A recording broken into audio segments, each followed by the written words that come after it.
Hello everyone, this is the lecture 1 of definite integration. Okay, अभी तक हम लोगों ने इनडेफिनेट इंटीग्रेशन पढ़ रखा है। अब उसी की हेल्प से हम डेफिनेट इंटीग्रेशन समझते हैं क्या होता है। एक एफ डैश ऑफ एक्स एक फंक्शन था जिसका इंटीग्रेशन अगर बात करें, F dash of x means f of x का डिफरेंशिएशन। ठीक है, ये डेरिवेटिव है एफ ऑफ एक्स का। इसका अगर इंटीग्रेशन करेंगे तो हमें क्या मिलेगा, इसका इंटीग्रेशन करेंगे तो इसका एंटी डेरिवेटिव क्या आएगा, एफ ऑफ एक्स आएगा। और एक इंटीग्रेशन कांस्टेंट कितना आता था, सी। ठीक है, अब इसी में अगर एक लिमिट लग जाए ए टू बी, लिमिट हमारी होगी फ्रॉम ए टू बी, इसे बोलेंगे लोअर लिमिट, इसे बोलेंगे अपर लिमिट। ठीक है, तो lower limit and upper limit के साथ में अगर एक लिमिट के साथ में अगर हमारे पास इंटीग्रेशन आ जाए तो अब इसी इंटीग्रेशन को क्या करेंगे, सेम वही मेथड पुराना वाला, पुराने मेथड से हम इसका इंटीग्रेशन करेंगे और इसका integration F of X plus C आ जाएगा। बस लास्ट में एक लिमिट अप्लाई करनी पड़ेगी। लिमिट अप्लाई कैसे करते हैं, upper limit minus lower limit. करना क्या होता है, एक्स के प्लेस पर एक बार आपको अपर लिमिट पुट करनी होती है, मींस एक्स के प्लेस पर अपर लिमिट बी पुट करेंगे एक बार, तो एफ ऑफ बी, और यहां तो एक्स है नहीं तो केवल ऐसे ही रहेगा, तो f of B plus C minus. अब एक बार क्या करना होगा, एक बार लोअर लिमिट अप्लाई करनी होगी। तो लोअर लिमिट क्या है, F of A plus C. तो क्या आ जाएगा, F of B plus C minus F of A minus C. C से सी क्या हो जाएगा, कैंसिल आ जाएगा। तो वैल्यू कितनी आएगी, f of B minus F of a. Means f dash of x function था जिसका इंटीग्रेशन एफ ऑफ एक्स आया मेरे पास। इसमें लिमिट अगर अप्लाई करें, upper limit F of B minus F of A आ जाएगा। मीन्स डेफिनेट इंटीग्रेशन में हमारे पास ये सी नहीं लगाना होता, क्योंकि सी क्या हो जाता है, कैंसिल हो जाएगा। ठीक है, तो ये हमारे पास डेफिनेट इंटीग्रेशन है। तो कुछ क्वेश्चंस लेकर चलते हैं, स्टार्ट करते हैं, देखते हैं। एक क्वेश्चन है 2 to 3x स्क्वायर dx, ये एक क्वेश्चन है, इसका इंटीग्रेशन करना है। तो सिंपल है, एक्स स्क्वायर का integration means x to the power n वाला क्या होता था, x to the power n plus 1 means x cube upon 3। ये तो इनडेफिनेट इंटीग्रेशन हो गया, और सी नहीं लगाएंगे क्योंकि सी हमारा क्या हो जाता है, कैंसिल हो जाएगा डेफिनेट इंटीग्रेशन में। और लिमिट क्या लगानी है, 2 to 3 मींस एक बार एक्स के प्लेस पर 3 पुट करना है, मींस अपर लिमिट, और एक बार लोअर लिमिट पुट करना है, मींस 2 पुट करना है, 2 का क्यूब अपॉन 3। तो 3 का क्यूब कितना होता है, 27, एंड 2 का क्यूब कितना होता है, 8 अपॉन 3। तो 27 माइनस 8 कितना आ जाएगा, 19, मींस 19/3 इस डेफिनेट इंटीग्रेशन की वैल्यू आ जाएगी। ठीक है, तो कुछ और क्वेश्चंस लेते हैं, करते हैं, ट्राई करते हैं, सीखते हैं कुछ डेफिनेट इंटीग्रेशन के बारे में। तो एक सेकंड क्वेश्चन ऐसे लिखा हुआ है, क्या लिखा हुआ है, 0 to 1 upon under root x plus 1 minus root x. ठीक है, इसका इंटीग्रेशन करना है। तो ये एक ट्रिकी क्वेश्चन है, इसका इंटीग्रेशन अगर आपको करना है तो कैसे करते थे, इसके लिए हमें डिनोमिनेटर के कॉन्जुगेट का मल्टीप्लाई न्यूमरेटर एंड डिनोमिनेटर में कराना होगा। Root x plus 1 minus root x लिखा हुआ है, तो root x plus 1 plus root x का मल्टीप्लाई कराएंगे, root x plus 1 plus root x का डिवाइड कराएंगे। तो न्यूमरेटर में हमारे पास क्या आ जाएगा, न्यूमरेटर में आ जाएगा root x plus 1 plus root x, और डिनोमिनेटर में क्या आ जाएगा, a minus b into a plus b means a square, x plus 1 and b square means x, x से x कैंसिल हो जाएगा। और इंटीग्रेशन की बात करें तो भाई इंटीग्रेशन में हमारे पास क्या बचेगा, under root x plus 1 plus root x. ठीक है, तो रूट एक्स के इंटीग्रेशन की अगर बात करें, रूट एक्स मीन्स होता है X to the power half. तो X to the power half का इंटीग्रेशन क्या हो जाएगा, एक्स प्लस 1 की whole power half plus 1 means 3/2 upon 3/2 plus, और रूट एक्स का क्या हो जाएगा, means X to the power half का X to the power 3/2 upon 3/2। और लिमिट क्या अप्लाई करनी है हमें, 0 to 1। अब 0 to 1 अगर लिमिट अप्लाई करनी होगी तो कैसे अप्लाई करेंगे भाई, देखो ये 2/3 आपका क्या आ जाएगा, कॉमन आ जाएगा, बाहर आ जाएगा, क्योंकि इसमें लिमिट तो लगनी नहीं है। जितने भी टर्म x के होते हैं उन्हीं में लिमिट लगती है, अदरवाइज क्या हो जाता है, अगर कांस्टेंट है तो बाहर निकाल लीजिए क्योंकि वो दोनों के पास रहेगा और कॉमन भी आ जाएगा।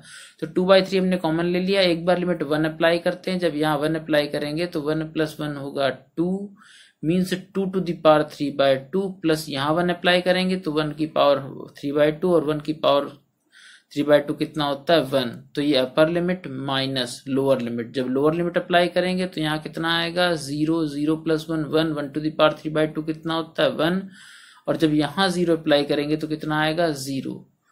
तो फाइनली कितना आएगा 1 से 1 कैंसिल हो जाएगा, तो 2/3 2 to the power 3/2, 3/2 मीन्स क्या होता है 1 and 1/2, तो 2/3 इंटू 2√2 मीन्स कितना आ जाएगा 4√2/3। ये हमारे पास इस डेफिनेट इंटीग्रेशन की वैल्यू आ जाएगी।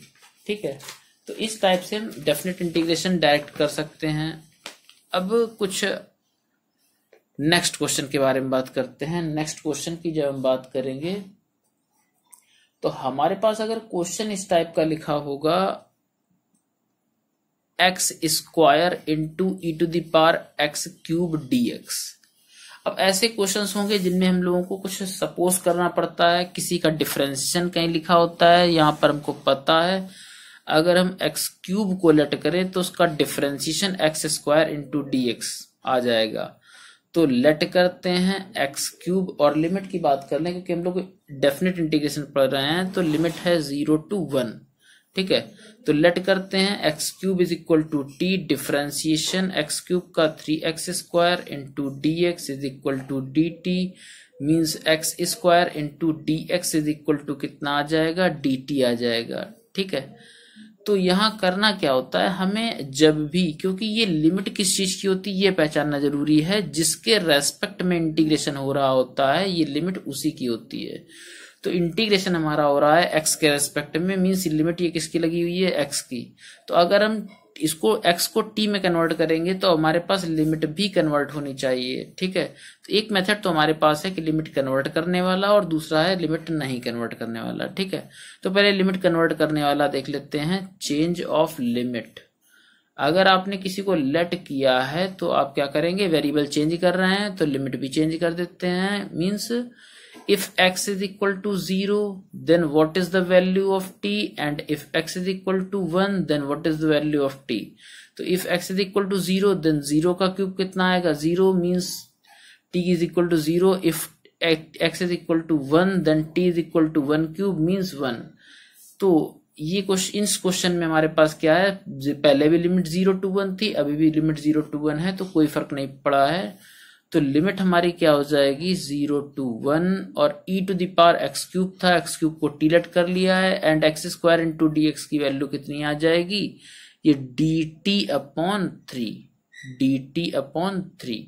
तो क्या कर लेंगे भाई 1/3 बाहर आ जाएगा, और e⁻t का इंटीग्रेशन e⁻t और लिमिट 0 to 1। ये लिमिट किसकी है, t की लिमिट है। ठीक है, यहाँ पर क्या करते हैं, एक बार t के प्लेस पर 1 रखते हैं अपर लिमिट, माइनस एक बार t के प्लेस पर 0 रखेंगे lower limit, 1/3 e⁻1e and e⁻0 1। तो e - 1/3 ये हमारा क्या आ जाएगा, आंसर आ जाएगा। अब ऐसे ही क्वेश्चन अगर हमारे पास एक सेकंड क्वेश्चन देखते हैं जिसमें लिमिट अगर हमको नहीं चेंज करना है तो क्या करेंगे, एक सेकंड क्वेश्चन लिखा हुआ है 0 to π/3, 0 to π/3 लिखा हुआ है, एंड cos x अपॉन लिखा हुआ है 3 + 4 sin x। ठीक है, dx। अब अगर हमको पता है कि सिंपल इंटीग्रेशन अगर हम करेंगे, सिंपल इंटीग्रेशन आप चाहें तो पहले सिंपल इंटीग्रेशन कर लीजिए, ये लिमिट वाला इंटीग्रेशन नहीं करके आप पहले क्या कर लीजिए, simple integration cos x upon 3 + 4 sin x। इसका इंटीग्रेशन क्या होगा, अगर आप इसको लेट करते हैं t, सपोज कर लीजिए इसके लिए क्या करना पड़ा, 3 + 4 sin x को t लेट किया, डिफरेंशिएशन करेंगे, 3 का 0, 4 कांस्टेंट है किनारे, sin x का cos x एंड x का dx, t का dt। तो cos x इंटू dx = आ जाएगा dt/4 अब चूंकि सिंपल इंटीग्रेशन कर रहे थे तो कोई प्रॉब्लम नहीं है। 1/3 + 4 sin x को टी लेट कर लिया था और dx के प्लेस पर dt/4 आ गया है। 1/4 कांस्टेंट बाहर कर लेंगे और 1/t का हो जाएगा log mod t। ठीक है, ये हम सी नहीं लगा रहे हैं क्योंकि हमको डेफिनेट इंटीग्रेशन करना है। तो क्या करना होता है, लास्ट में t की वैल्यू भी रखनी होती है। 1/4 log mod t की वैल्यू है 3 + 4 sin x। ठीक है, ये आ गया। तो हमें पता था इंटीग्रेशन 0, अभी लिमिट नहीं लगाते हैं, cos x/3 + 4 sin x, इसका इंटीग्रेशन कितना आया है 1/4 log mod 3 + 4 sin x।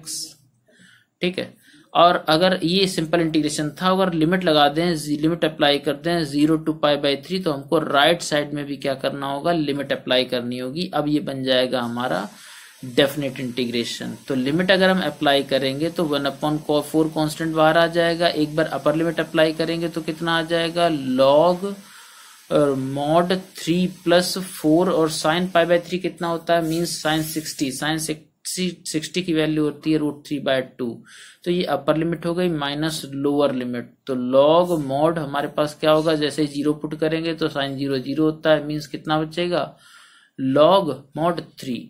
तो क्या हो जाएगा, यहां से अगर देखेंगे तो 2 2 जा 4, 3 + 2 √3, मीन्स क्या हो जाएगा, log m - log n हो जाएगा। तो हम लिख सकते हैं 1/4 log m/n, मीन्स 3 + 2 √3/3। क्योंकि हमको पता है 3 + 2 √3 पॉजिटिव नंबर है, तो मॉड लगाने की जरूरत नहीं है क्योंकि पॉजिटिव नंबर का मॉड वही नंबर आ जाता है। ठीक है, तो 3 + 2 √3/3 ये हमारे पास क्या आ गया, डेफिनेट इंटीग्रेशन की वैल्यू आ गई। तो आप चाहें तो लेट भी कर सकते हैं, अदरवाइज विदाउट लेट कर सकते हैं। अगर लेट करेंगे, लेट करने के बाद अगर आप लिमिट उसी टाइम लेकर चल रहे हैं, तो अगर इंटीग्रेशन x के रेस्पेक्ट में है तो लिमिट x की अप्लाई होगी, मीन्स x की लिखी जाएगी। और अगर लिमिट आप इंटीग्रेशन t के रेस्पेक्ट में कर रहे हैं तो लिमिट फिर आपको t की लिखनी होगी। ठीक है, तो ये हमारे पास बेसिक क्वेश्चंस हैं। आप बहुत सारे बेसिक क्वेश्चंस कर सकते हैं। ठीक है, सिंपल इंडेफिनेट इंटीग्रेशन जितना भी हम लोगों ने पढ़ा हुआ है सारा उसी मेथड से करेंगे, और डेफिनेट इंटीग्रेशन में लास्ट में क्या कर देते हैं, लिमिट अप्लाई कर देते हैं। अब बहुत सारे ऐसे डेफिनेट इंटीग्रेशन आपको मिलेंगे जो सिंपली नहीं हो सकते हैं। ठीक है, तो उनके लिए क्या किया गया, कुछ प्रॉपर्टीज दी गई हैं, प्रॉपर्टीज समझाई गई हैं, प्रॉपर्टीज ऑफ डेफिनेट इंटीग्रेशन। तो डेफिनेट इंटीग्रेशन की कुछ प्रॉपर्टीज हैं, उन प्रॉपर्टीज के बारे में बात करते हैं। क्या प्रॉपर्टीज हैं डेफिनेट इंटीग्रेशन की, तो प्रॉपर्टी नंबर 1 के बारे में बात करते हैं। प्रॉपर्टी नंबर 1 क्या है, प्रॉपर्टी नंबर 1 है चेंज ऑफ स्केलर वाली। मींस यहां पर अगर x के रेस्पेक्ट में इंटीग्रेशन कर रहे हो और यहां अगर आप t के रेस्पेक्ट में इंटीग्रेशन करने लगो, तो अगर फंक्शन दोनों जगह सेम है, लिमिट दोनों जगह सेम है, बस वेरिएबल हमने चेंज कर दिया है, यहाँ x लिखा था यहाँ t लिख दिया है, तो क्या होगा, इंटीग्रेशन में दोनों की वैल्यू, डेफिनेट इंटीग्रेशन में दोनों की वैल्यू सेम टू सेम आएगी। क्योंकि f ऑफ x का जो भी इंटीग्रेशन होगा उसमें x के प्लेस पर एक बार क्या कर लेंगे, अपर लिमिट रखेंगे, माइनस x के प्लेस पर एक बार लोअर लिमिट। और जहां x लिखा था, क्योंकि x तो अब होगा नहीं क्योंकि upper limit minus lower limit आपने अप्लाई कर दिया है, वही यहाँ पर t लिखा होगा, तो t के प्लेस पर भी आप लिमिट अप्लाई कर दोगे, तो आंसर दोनों का कैसा आएगा, सेम आएगा। तो डेफिनेट इंटीग्रेशन में अगर आप वेरिएबल चेंज कर देते हो तो कोई प्रॉब्लम नहीं होती है। ठीक है, ये प्रॉपर्टी नंबर 2 के बारे में बात करते हैं। तो प्रॉपर्टी नंबर 2 क्या है, प्रॉपर्टी नंबर 2 है अगर आप लिमिट चेंज कर दें, मींस अपर लिमिट को lower limit and lower limit को अपर लिमिट बना दें, तो क्या फर्क होगा। तो आप पता है upper limit minus lower limit जब अप्लाई करेंगे तो एक बार b अप्लाई करते हैं x के प्लेस पर, माइनस एक बार a अप्लाई करते हैं उसी में x के प्लेस पर, तो यहाँ पर b माइनस a वाला पोर्शन बनेगा और यहाँ a माइनस b वाला पोर्शन बनेगा। तो वैल्यू मीन्स एक बार अगर 2 - 3 आ रहा है तो यहाँ पर 3 - 2 आएगा, मीन्स सिर्फ माइनस का डिफरेंस रहेगा, इंटीग्रेशन की वैल्यू पर कोई फर्क नहीं पड़ेगा। ठीक है, तो प्रॉपर्टी नंबर 2 है अगर आप लोअर लिमिट को upper limit and lower upper limit को लोअर लिमिट बनाते हैं तो एक माइनस साइन आपका बाहर आ जाएगा। ठीक है, प्रॉपर्टी नंबर 3 के बारे में बात करते हैं कि अगर a एंड b के बीच में कोई नंबर c है, ठीक है, ए एंड बी के बीच में कोई नंबर सी है तो क्या कर सकते हैं, डेफिनेट इंटीग्रेशन कहता है A to B F of x D X अगर आपको निकालना है तो आप चाहें तो A to C F of x D X, इसके बाद C to B F of x D X निकाल सकते हैं, कोई प्रॉब्लम नहीं है। ठीक है, ए टू बी जाना था, हम रास्ते में कहीं सी पर रुक लेंगे और सी पर रुकने के बाद फिर कहाँ चले जाएंगे, बी पर। चलना कहाँ से था, ए से, फाइनली पहुंचना कहाँ पर था, बी पर। ठीक है, तो ये हमारी प्रॉपर्टी नंबर 3 है। अब एक प्रॉपर्टी नंबर 4, प्रॉपर्टी नंबर 4 के बारे में बात करते हैं। तो प्रॉपर्टी नंबर 4 कहता है A to B F of x D X is equal to क्या होगा, A to B F of A plus B minus x D X होगा। ठीक है, तो इस प्रॉपर्टी को हम सोच रहे हैं प्रूफ कर लेते हैं, देख लेते हैं कैसे। तो हमारे पास एक इंटीग्रेशन था जिसका नाम था A to B F of A plus B minus x D X. हम इसी को लेकर चलते हैं और इसको प्रूफ करते हैं। तो क्या करें भाई, लेट कर लेते हैं थोड़ी देर के लिए ए प्लस बी माइनस एक्स को टी, डिफरेंशिएशन करेंगे, ए कांस्टेंट है 0, बी कांस्टेंट है 0 एंड एक्स का differentiation D x and T का डिफरेंशिएशन डी टी। तो dx इज इक्वल टू कितना आ जाएगा, माइनस डी टी आ जाएगा। और यहीं पर चेंज ऑफ लिमिट के बारे में भी बात कर लेते हैं। ठीक है, if x is equal to lower limit means a, x is equal to b, then t is equal to f x is equal to a put करेंगे तो a से a cancel, t is equal to b आ जाएगा। If x is equal to b put करेंगे यहाँ पर तो b से b कैंसिल हो जाएगा और t की वैल्यू कितनी आ जाएगी, a। तो लिमिट क्या है, पहले ए टू बी थी, अब टी की लिमिट क्या हो जाएगी, बी टू ए हो जाएगी। तो अब लिमिट हो गई है हमारी बी टू ए।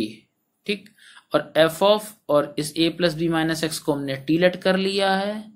ठीक, और डी एक्स के प्लेस पर कितना आ जाएगा, माइनस डी टी। तो माइनस हमने बाहर निकाल लिया है और ये हो गया है B to A F of T D T.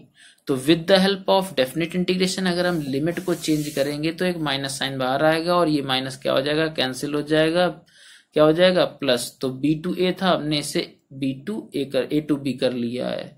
और एक और बार डेफिनेट इंटीग्रेशन की प्रॉपर्टी अगर हम लगाते हैं कि वेरिएबल को चेंज करना चाहें तो चेंज कर सकते हैं। तो टी के प्लेस पर अगर एक्स लिखेंगे तो हमारा integration a to B F of x D x हो जाएगा। ठीक है, तो आई क्या था, आई था A to B F of A plus B minus x D x. तो ये हमारी प्रॉपर्टी कैसी हो गई, प्रूफ हो गई है। तो इस प्रॉपर्टी को भी अप्लाई करेंगे, ये इंपॉर्टेंट प्रॉपर्टी है। A to B F of x D x को, A to B F of x D x को A to B F of A plus B minus x D X भी लिख सकते हैं। ठीक है, तो इसी का एक और डिडक्शन है, प्रॉपर्टी नंबर 4 थी तो एक प्रॉपर्टी नंबर 5 है जो कि बहुत ज्यादा यूज होती है इंटीग्रेशन में, डेफिनेट इंटीग्रेशन में, कि 0 to A F of x D x को हम क्या लिख सकते हैं, 0 टू ए, इसी प्रॉपर्टी नंबर 4 का डिडक्शन है।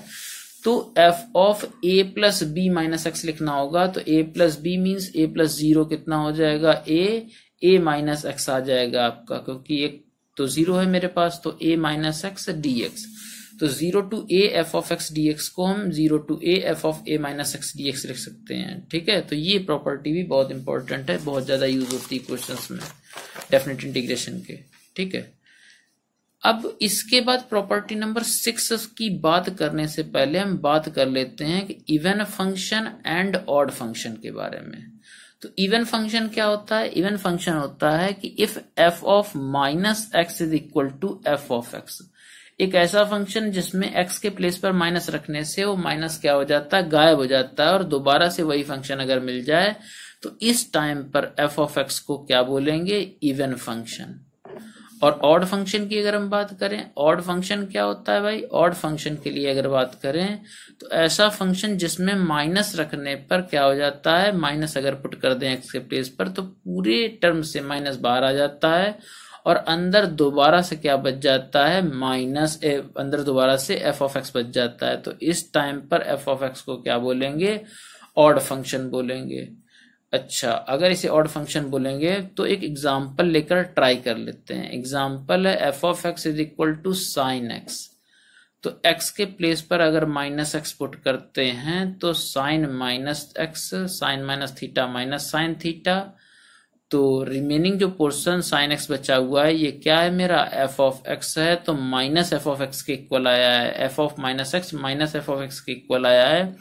इसका मतलब ये फंक्शन कैसा फंक्शन है, ऑड फंक्शन है। और अगर यहीं पर एक बात कर लेते f of x is equal to x into sine x, तो क्या आ जाता, x के प्लेस पर अब माइनस एक्स पुट करो तो minus x sine minus x, और माइनस साइन थीटा क्या होता है, माइनस साइन थीटा होता है, और माइनस माइनस प्लस हो जाएगा तो कितना आ जाएगा, एक्स साइन एक्स।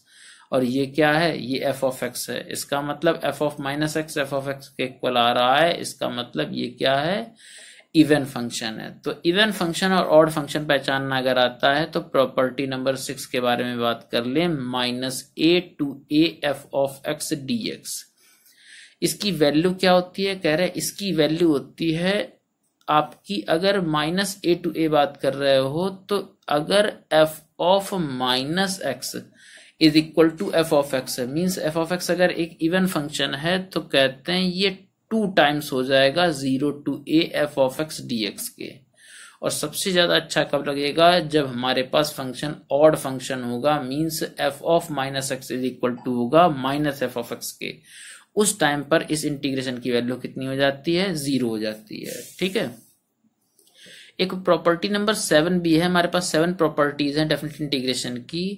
तो 7th नंबर प्रॉपर्टी जो है वो भी इसी तरह की है लेकिन थोड़ी सी अलग है, ये याद रखिएगा। 0 to A F of x D x की वैल्यू क्या होती है, तो कहते हैं f of 2a minus x, if f of 2a minus x is equal to f of x, then ये जो 2 लिखा हुआ है 0 टू 2a था, ये 2 हमारा बाहर आ जाएगा, 0 to a f of x D x हो जाएगा। और अगर f of 2a minus x is equal to minus F of x के आ गया, ठीक है, तो इस इंटीग्रेशन की वैल्यू कितनी हो जाती है, 0 हो जाती है। तो ये डेफिनेट इंटीग्रेशन की प्रॉपर्टीज हैं।